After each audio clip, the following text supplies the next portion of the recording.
so nice to see you. Welcome to our last week in review in Tractate Sanhedrin, because this time next week we will be beginning Makot.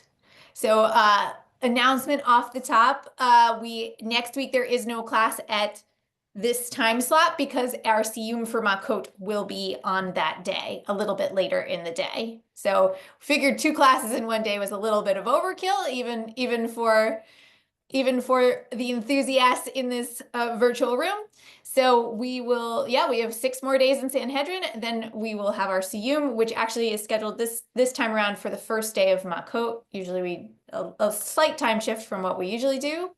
And we're really looking forward to celebrating with you then. But in the meantime, I'm Rachel Scheinerman. I edit My Jewish Learning and A Daily Dose Talmud. And we are here, of course, to review the last week in Sanhedrin. And this week we have Dr. Sara Ronis to teach us. Excellent. Good morning, everyone. Good morning. It's really nice to be here with you. Good afternoon, good evening, depending on where you are. So this week, we had a really interesting set of discussions and actually a really interesting set of sustained discussions. You know, when I go through for the week and I put together my list of topics, I usually expect it to be a very long list. But actually, I had a relatively short list this week because so many of the discussions were so long. So we started with a discussion of what kinds of behaviors make one an apikoros, a heretic. Then we continued our discussion of the world to come, and what our bodies are going to look like in the world to come, what the natural world is going to look like in the world to come. Then we went on to some of the discussions around folks who are excluded from the world to come. One who reads external literature, right, non-canonical books. We had a long discussion of what in particular makes Ben Sira problematic. Spoiler alert for the rabbis, it's actually nothing. We talked about the appropriate contexts in which to read Song of Songs, what kinds of healing actions are really idolatry, the mitzvah of visiting the sick. And then we sort of had this very long discussion about 3 kings who don't get the world to come. Possibly, if you look at the discussion, they say it's 3, but then they throw in a whole bunch of other names. We had a brief discussion of Eicha Lamentations, and then we went back to 4 commoners who don't merit the world to come. And let me just note, because this sort of bugged me, I don't know if it's bugged anyone else, it is true that these 4 people are not kings, but I wouldn't really call them commoners because they're more like kings' chief advisors, important people in the political structure of the time. They're not talking about 4 random, you know, butchers, bakers, and candlestick makers. They're talking about people who are close to the seat of power. And to be honest, in that whole second half of the week where we were talking about specific named political figures who don't merit the world to come, it felt a lot like they were just listing really terrible people. I don't know. It felt a little bit like, oh, so all these people are awful, and that seemed like a lot. So what I'd like to do with us today is look at a story that emerges in the middle of that discussion. So of um, in the middle of that discussion, we get a really interesting story, which I think is doing more interesting work than maybe we give it credit for. So I'm sharing a link in the chat. I'm also going to share my screen. So again, if you don't want to look at a separate screen, I'm going to share it, but I know some folks like to make it bigger or play with it in various ways. So let's go ahead. I can share. I know, but I want to share. How do I do? Okay. Before you all joined, I told Dr. Scheinerman, I was like, it's been a slow morning, and you're seeing that now. Yes, there we go. Okay. So are you seeing my daf? Yes, great, thank you. All right, so this is in the middle of our story of various kings who are evil, wicked, no good, and very bad. We get this really interesting teaching from a Baraita, from an earlier tradition. The sages taught an incident involving 2 people who were taken captive on Mount Carmel, and their captor was walking behind them. Now, Mount Carmel is in the north. This doesn't seem to be in the context of a war. So perhaps we're thinking about literally folks who are being kidnapped and and folks who are being kidnapped and who probably are being kidnapped either for ransom or to be sold on the slave market, right? So imagine bandits who go around kidnapping folks. One of them said to the other, right? So one of the two folks who were taken captive said to the other, "The camel that is walking ahead of us," right? So they're on a road and they're speculating, I'm going to put speculating in quotation marks, about the people or group who is walking in front of them. "The camel that is walking ahead of us is blind in one of its eyes and laden with two wineskins, one filled with wine and oil, and one with oil. And two people are driving the camel, one a Jew and one a Gentile." All right, so pulling some real Sherlock Holmesian deduction here about the folks who are entering the folks who are walking ahead of them on the road. The captor said to them, "Stiff-necked people, from where do you know this?" Right? Again, your classic moment in a Sherlock Holmes scene, in a Sherlock Holmes book, where, the detective says, "But how did you know all of that stuff?" And they explain. They said to him, "The camel from the grass that is before it. As from the side that it sees, it eats, and from the side that it does not see, it does not eat." Right? So they're noticing that the grass is only being eaten on one side of the on one side of the camel's path and not the other, which suggests that the camel can only see the grass on one side. "And it is laden with two wineskins, one with wine and one with oil. As wine drips and sinks into the ground," right? So you're imagining sort of small depressions in the ground where the wine has been absorbed and packed the ground more fully. And oil drips and floats, right? And then they're also seeing these little droplets, right, sheens of oil on the road. "And two people are driving the camel, one a Jew and one a Gentile, as the Gentile defecates on the road and the Jew to the sides to defecate." Right? I'm imagining here the ways that perhaps modern hunters or trackers can can determine what kinds of animals are in the woods by following their scat. Right, so these two folks are ancient scatologists. So now I want to be clear, at this point in the story, the guy who's asking the question is a kidnapper, right? He is a man who has kidnapped two presumably innocent people on Mount Carmel and is uh, stealing them and their autonomy for probably financial purposes. And so the first time we hear him speak, he says to them, "Stiff-necked people," right? So doesn't really presume a lot of love and respect for the people he has captured. All right, so the captor, he pursued them and found it in accordance with their statements. So he ran ahead. I don't know, I'm imagining he left the two captives tied up and he pursued them and found it in accordance with their statements, right? Oh, it turns out that everything that those two men had thought about the folks ahead of them was true. He returned, right? He came and kissed them on their head and brought them to their house and prepared a great feast for them. And he was dancing before them and said, "Blessed be he who chose the descendants of Abraham and granted of his wisdom to them. And in every place that they go, they become princes to their lords." And he released them, and they went to their houses in peace. So he discovers what is going on. That they're right. He returns. He frees them. Not only does he free them, he escorts them to their home. And I'm literally imagining him in the kitchen preparing the great feast and dances and entertains them and blesses them. Now, I'm curious what you all make of this story. And I see a lot of folks in the chat talking about a different story. I didn't include today in our week in review, but I hear you. I really hear you. But I'm curious what you think of this story, especially in light of its discussion as part of all of these terrible kings. And folks can also raise their hand. And Dr. Scheineman, I'm sure you can find folks with your magical ways.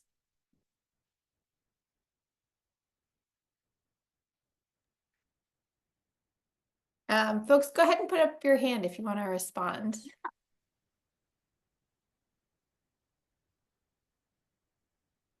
We're getting some comments in the chat too. Aaron says it is a celebration of deductive intelligence.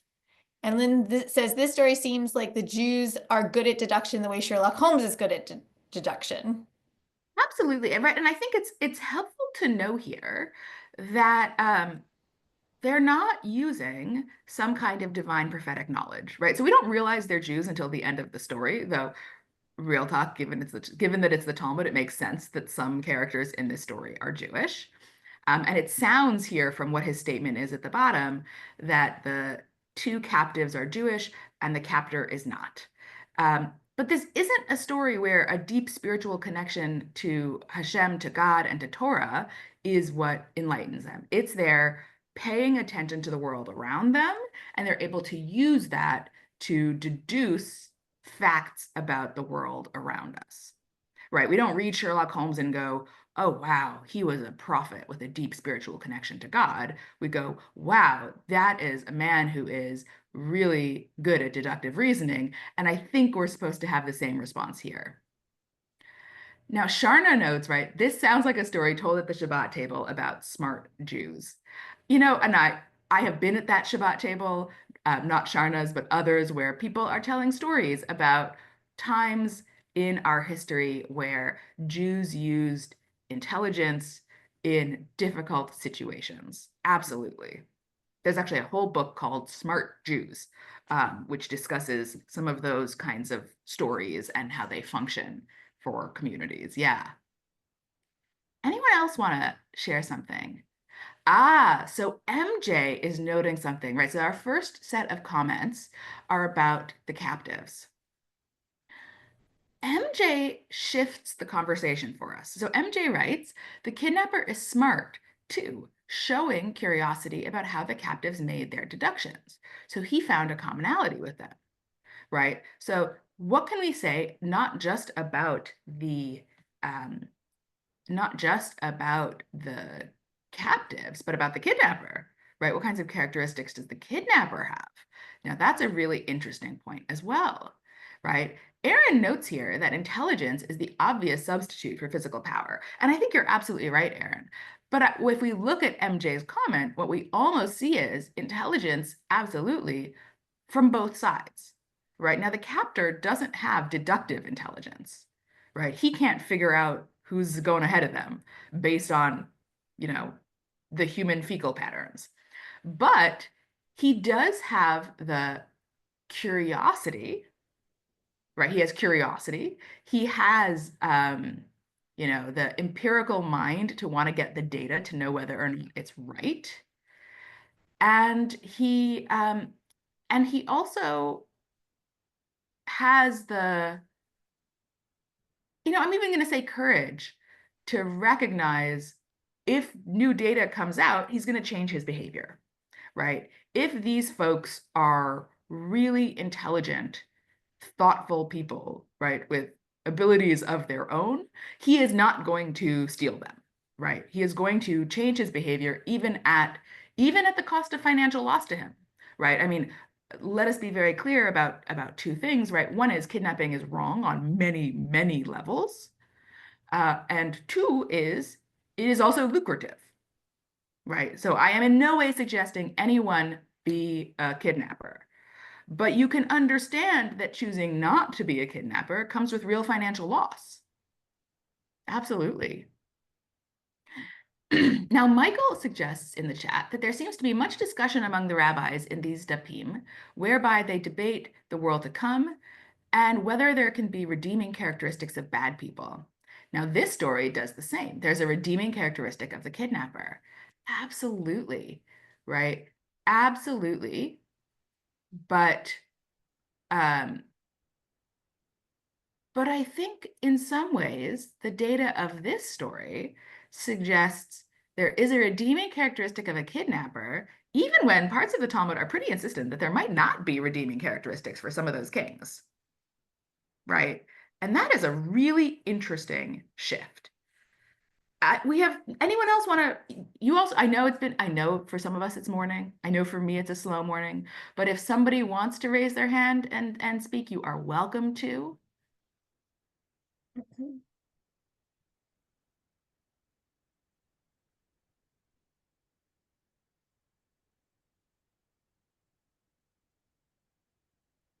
So let me then just note one other piece that Rob mentioned in the chat.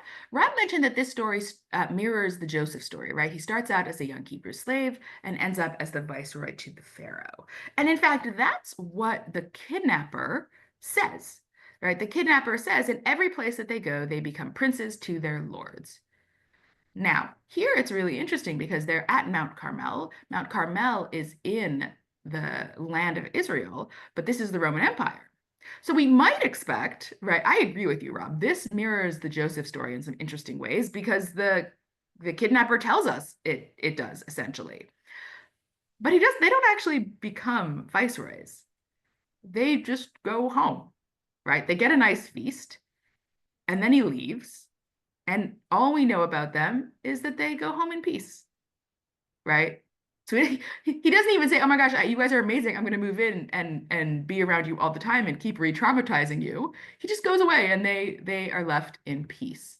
So it's like the Joseph story, but without the actual power here. Right, they don't actually get political power at the end of this story. Now, we can discuss whether we should be focusing here on the kidnappers, on the kidnapper, or on the captives. But in the context of the discussion in the Talmud, which is all about sinners, right, people who have sinned, I think that, right, whether this story originally started out as a story you tell around a Shabbos table about a smart Jew, right, or whether it was started out in some other context by putting it in the middle of a discussion about sinners, the Talmud is telling us we should probably be paying attention to the sinner here, right? We should probably be paying at least some of our attention to the kidnapper. And that really struck me as I was reading, because on the one hand, we have all of these named kings who are honestly terrible, right? I mean, like idolaters, murdering. Manasseh, Manasseh does a lot of child sacrifice of his own children, like really not top-notch role model behavior, in my humble but correct opinion. Right? So these are terrible people. And then we get this story.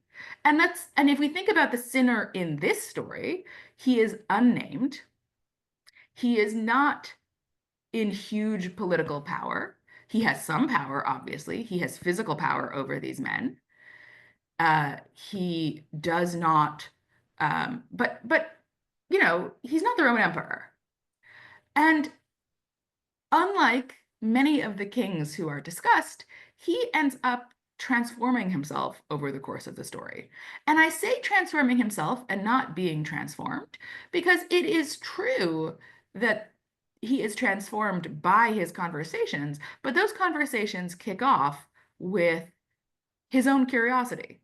He's a jerk about it, but he's curious about where they know what they know. So let me stop sharing so I can see more of your faces and the chat. And let me tell you what I was thinking as I was reading this. What I was really thinking of is in a time of really famous named leaders, whether they're the kings or the commoners who really serve as their political advisors. In some ways, this story reminds us that most people aren't famous leaders. Most people are not hardened cases or outside of our ability to reach them. And so, to some extent, this story really made me think about you know, how do we look for the people, right? The the average, the unnamed, the not fancy people in our orbit, sometimes for terrible reasons. People who are using their skills in a variety of ways for good or for ill, but who might be open to learning and to growth, right? That, yeah, there are famous kings outside of our influence, but there's a lot of people in the world who are ultimately willing to do some good with encouragement, right? Who ultimately, right? And he asks, where did you learn this from? And they don't say, oh, you're an idiot. They say, oh, here's how we figured it out, right? Or here's how we know, right? Who with some engagement and explaining might ultimately change their behavior. And that's, something that I take from this, right? We spend a lot of time thinking about our leaders for good or for ill, but what might it mean to focus that attention on the people around us who might be less famous, less powerful, but who make a really big impact in the lives of everyone who they come into contact with, again, for good or for ill. Stephen, I see your hand. Can we unmute Stephen? When looking at this, I must reflect that historically, the blessing that the kidnapper cites Mm-hmm. it is both a blessing and a curse to the Jewish people. The abilities that the kidnapper cites and attributes to the children of Abraham have indeed allowed them to succeed and rise to high places. But in many terrible cases where people have marked them, they do not respond to them, to the perception of those abilities as the kidnappers did. They responded by seeking by envy and by eventually hate and by seeking their destruction. Yeah. And I think you're not wrong. The especially when we're talking about political people, folks who actually rise to political power. The uh, the example that I always think of is Joseph Suss Oppenheimer. Right, Joseph Suss Oppenheimer, for those who don't know obscure 18th century history, was a court Jew, right, which literally meant he was one of he was the chief Jewish advisor of the Duke of a German state called Württemberg. And when the Duke died, Oppenheimer was arrested, put on trial, and killed. Right? He was basically in this position of power, protected by his Duke. And when the Duke died, he was put to death. Right? So thinking about jealousy, thinking about you try to get to the top of the pile, and sometimes you even get the favor of a particular political leader, and then after their death, you you are in some ways perhaps even you are in more danger than you were beforehand.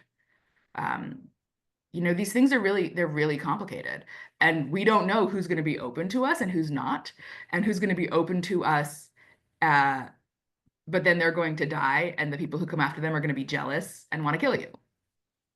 Right? I do not have an answer to those questions, but I do think this is um, this is a really helpful reminder to us to pay attention to the people around us. And even Oppenheimer, right? He becomes famous as the court Jew of a particular duke, but that's this isn't a duke, right? This is the random people who you are in contact with, who are not good people, right?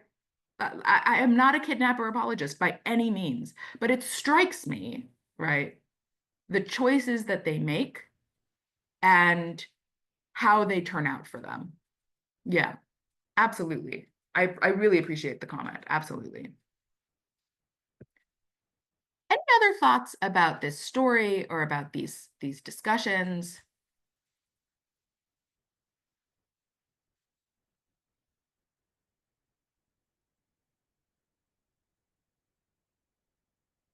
Anything else?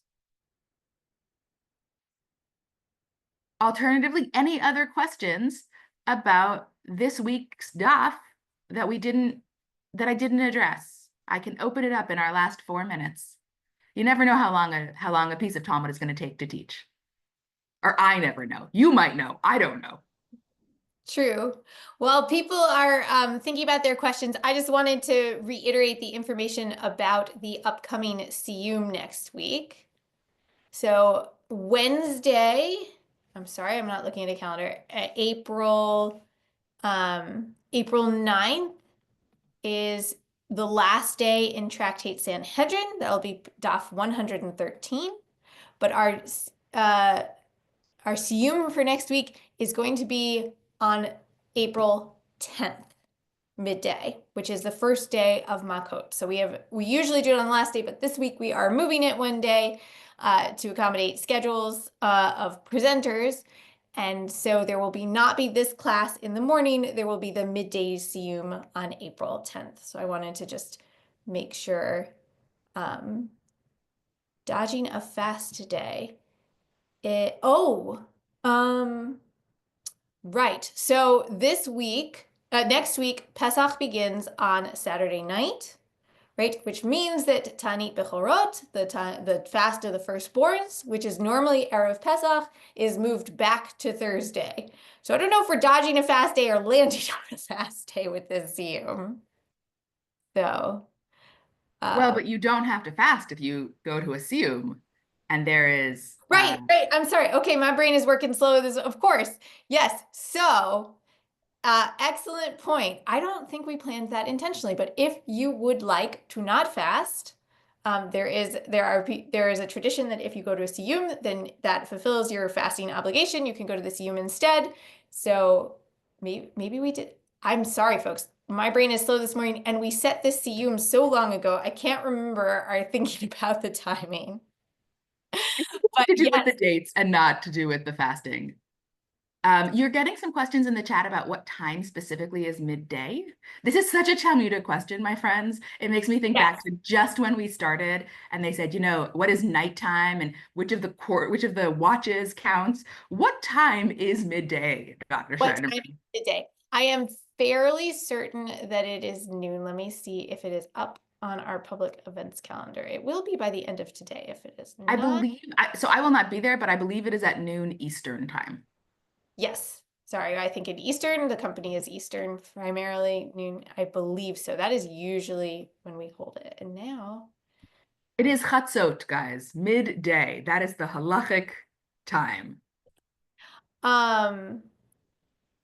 Now the page won't load for me, of course. So let me let's watch the email to make sure. All right, now I'm looking one more.